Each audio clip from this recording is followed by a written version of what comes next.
keynote speaker, Colleen. Hi, everyone. I should have drowned. When I was 20, my sister got engaged. And she and her husband, or fiance, wanted to have a bachelorette camping trip in the Pacific Northwest where we live. So we packed everything we need for the weekend and got set up. Then we started drinking. Well, at some point, I must have had to go pee because I found myself standing at the edge of the Skykomish River. And this river is a level 3 or 4 rapids, which is great for river rafting if you're on a raft, but not so great for swimming. I remember looking across the river to this day, thinking I could swim across, and I jumped in. Even drunk, I knew this was really stupid. It was so cold. That river's fed by snowmelt. And in the same moment, I was swept down the river. A voice inside my head said, Colleen, get on your back and kick like hell. And that's what I did. And I made it to shore. Anyone watching might have thought I was trying to kill myself. Who jumps in a river like that? Was I? Let me ask you, have any of you out there ever done anything after drinking too much where you could have died? Yes. I walk back to the campsite, soaking wet, cold, and everyone turns to me and they're like, Colleen, why are you wet? Did you jump in the river? Are you insane? And I just go like this, and we all start laughing. But there's nothing funny about it. I could have disappeared down the river. Now, in your drinking life, have you or any of your friends ever done some things that you thought were funny, maybe tested death? You laugh, everybody laughs, and you might even tell the story at the next party. Remember that time I jumped in the river? Oh, yeah, that was so crazy. Surprised you're alive. I never thought about how alcohol wasn't serving my life. And my kind of drinking is called binge drinking, and it's a thing. So what is binge drinking?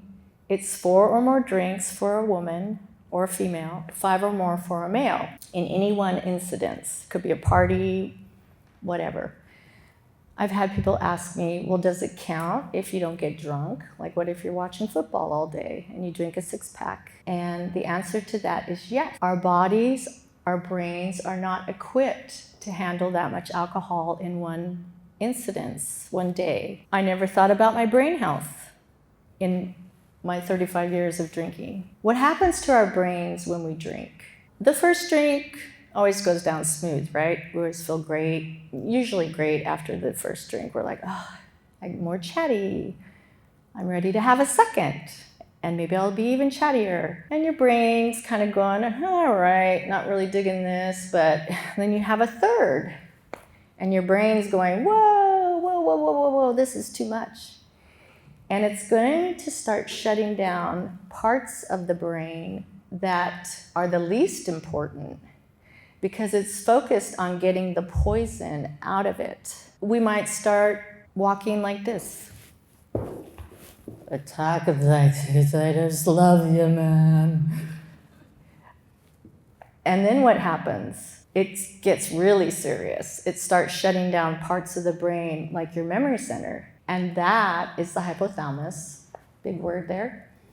But the important thing to know is that your short-term memories will not be able to turn to long-term memories. Those memories will be gone forever because the brain's just shut it down. And that's serious. That's a serious stage. Let me ask you all this. Who's woken up the next day and they don't know where they are? Me. And it gets worse. We all know what that is, right? And we have to talk to our friends. What did I do last night? And they tell you, they show you a picture. You're like, oh my God, I can't believe I got on the table and ripped my shirt off. That's not me, right? And everyone thinks it's funny. Here's a question. When we eat something that has a bacteria in it that doesn't coincide with our body, It's a bad bacteria. We throw up.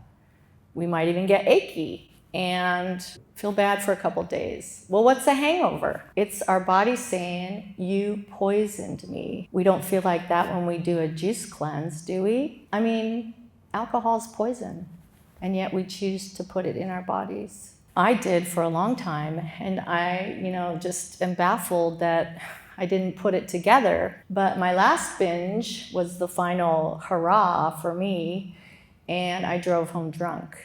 Now, this was only 4.5 years ago, and I'm 62. I was 58. I wish I was 58. This happened 4.5 years ago, and what a shocker. I haven't done anything like that in years. My crazy jumping in the river days were long gone, right? Driving home, I had to shut one eye about 3/4 of the way because I was seeing a double line, and I said a prayer. Get me home safely without killing anyone, and I swear good to God, to you, I will never do this again. And I got home safely, and I didn't even get a DUI, which I highly deserved. The next day, I wake up and thought, this isn't who I want to become. It's time to get my shit together. I come to Jesus moment.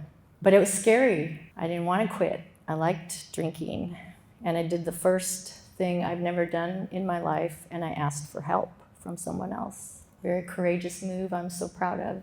Within that help, I had to, my question that kept haunting me and coming back was how did I stay stuck so long? And I kind of figured it out, and I want to share it with you because maybe this is your story. For 95% of the time, I could tell myself I didn't have a drinking problem because I didn't consider myself alcoholic. I didn't think about alcohol every day. I didn't wake up. I didn't have it hiding in the laundry basket. I didn't have a problem. The 5% is the binge, going to a party, drinking too much. And even that wasn't always a problem. I might, wake up with a hangover, and then I knew I drank too much. But maybe I didn't jump in a river, so, things weren't that bad. I'll just watch it next time. And this is how I lived for years. But within the binge drinking lies a wild card. The wild card was me driving home drunk. I never knew when that was going to flip over. I had to finally realize that I couldn't tell myself I was a moderate, normal drinker. If I was never going to do this again, that meant never drink again. 14 years ago, my late husband's wild card flipped over, and he died by alcohol-related suicide. After a lot of tears and tears and tears and tears, they turned to anger. I was so mad at him. Why did you cop out and do this? Leave me with this financial mess. We could have worked out the problems. You didn't want to go to counseling, blah, blah, blah. I was really mad for a long time.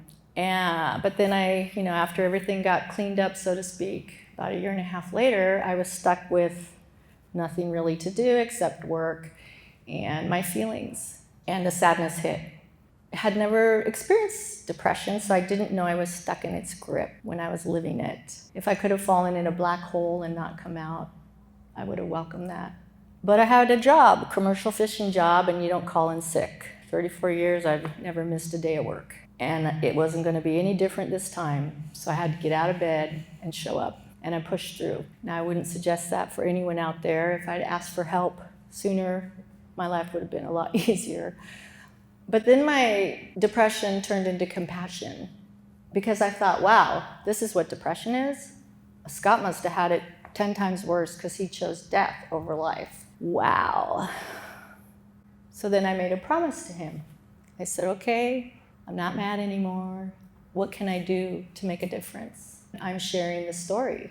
I'm really hoping to turn his tragedy into a story of hope and a message for people out there. And I think I'd have his approval on that. That's why I'm standing here today in front of everyone here. I care about you. You might say, why do you care about me? You don't even know me. The Center for Disease Control, the CDC, they take statistics of a lot of stuff.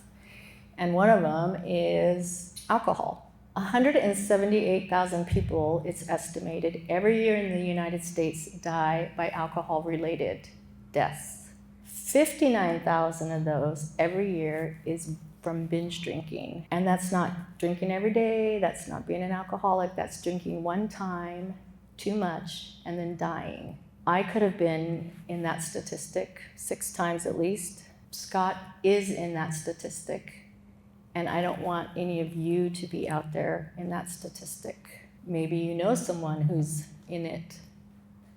I'm not standing up here preaching to you to tell you you have to quit drinking. I hope not, anyways. It might be working for you, and that's the question I want you to ask. Is alcohol working for me? If there's anything you can take away from this talk, there's a couple things. Ask yourself if there's one thing I could add to my life to become a better version of me, what would that be?